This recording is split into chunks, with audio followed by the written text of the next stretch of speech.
Imagine your entire city belongs to someone who does not exist. Not the king. The king is only the manager.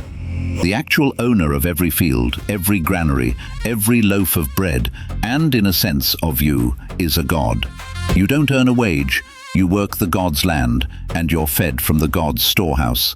And you can see your landlord's house from anywhere in the city, because it's the biggest thing any human being has ever built.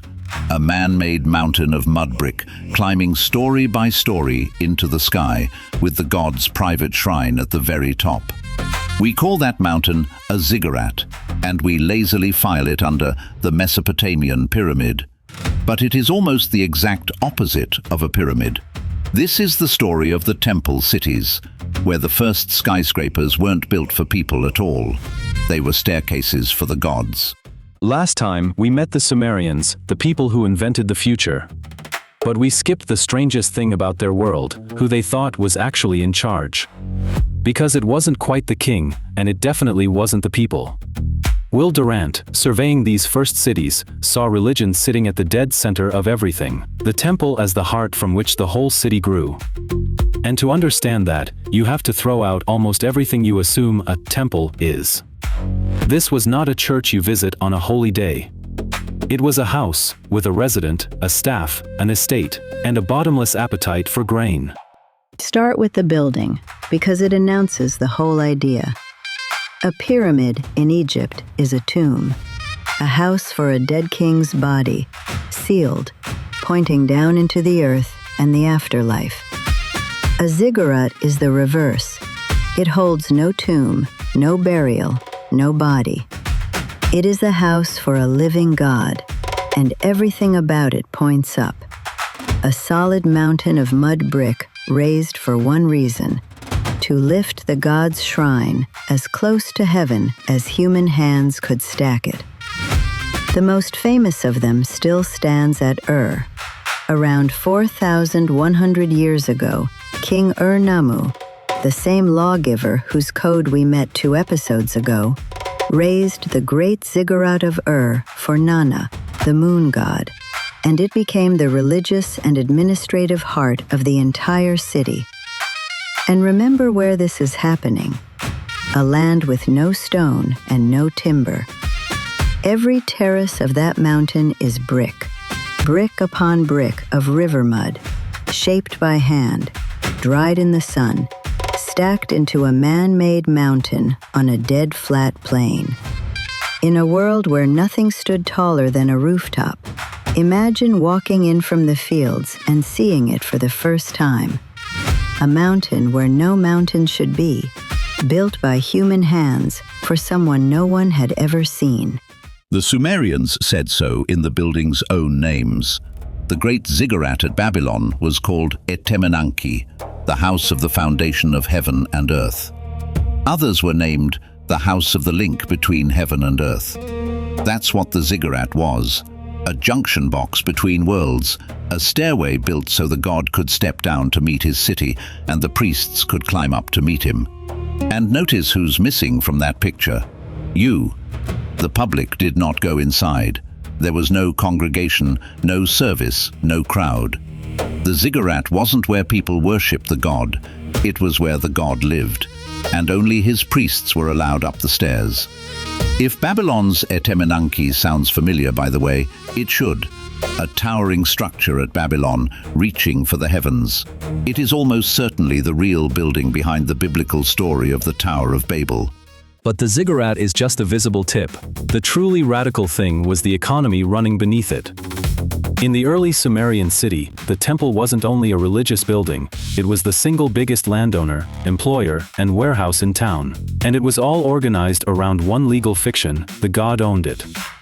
The temple was literally called the House of the God, run like a giant household with the deity as its head and legal owner of the land and everything it produced. The priests were his estate managers. So the economy worked like this. The god's land was rented out to farmers, who paid their rent in grain. That grain flowed into the temple's granaries, and the priests redistributed it, as rations, as wages, as seed for next year. And running this whole machine was a new kind of human being, the administrator. At the top stood the Ensi, part high priest, part governor, one office fusing the sacred and the practical, managing the god's estate the way a steward runs a great house. Beneath him, ranks of priests and scribes counted everything: the fields rented out, the rent grain coming in, the rations going back out to the weavers and plowmen and fishermen on the god's payroll. This is bureaucracy being born, and say what you like about it, it was an invention as radical as the wheel. The idea that a whole society's wealth could be counted, stored, and steered from a single point. It's one of history's first great command economies, and its landlord was a statue in a room at the top of a tower. Now, was the whole city really owned by a god? Here, the honest historian has to slow down. Scholars once pictured a pure temple economy, where the god owned essentially everything. More recent work pushes back. There was private property too, and the palace, and powerful family estates, all operating alongside the temple. Some argue the great families deliberately wrapped themselves in the god's authority to justify their own wealth. So the real picture isn't a tidy theocracy. It's the temple and the palace, the god and the king, tangled together and quietly competing for who really ran the city. But the idea at the heart of it is what matters, and it was staggeringly powerful. That a city could be held together not by a person, but by a shared, invisible owner in the sky, whose house you could see from your field. And that's the invention hiding inside the ziggurat, bigger than the building. These people had discovered how to make tens of thousands of strangers cooperate, pay, and obey by giving the whole society a single divine landlord. The god was the reason you handed over your grain, the reason the canals got dug, the reason the city held together instead of flying apart.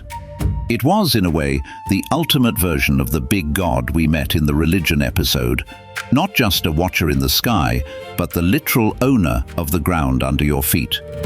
Look up at that mud brick mountain, and you're not just looking at a temple, you're looking at the operating system of the first cities. Religion, economy, and government fused into one enormous building, with a god at the top and a granary at the bottom. And be honest, is it really so foreign? We still pour our wealth into enormous buildings and organize our lives around them. Banks built like temples, towers with a corporation's name at the summit, right where the god's shrine used to be. Skylines designed to be seen from the highway, the way the ziggurat was seen from the fields. The Sumerians would recognize us in a heartbeat. People who work the estate, feed the storehouse, and look up.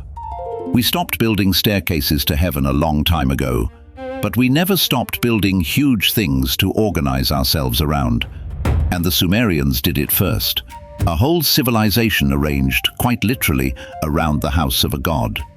But a city this rich, this organized, this proud, produces something new. Not just grain and prayers, but a story. The first great story ever told. Next time on Civilization OS. Out of these temple cities came a king, 2/3 god, 1/3 man, the ruler of Uruk, and a poem about him that is the oldest great work of literature on earth. It's a story about friendship, about a monster in a cedar forest, about a flood that will sound uncannily familiar, and about the one enemy no king, no god, and no ziggurat could ever defeat: death. Next, Gilgamesh and the birth of literature.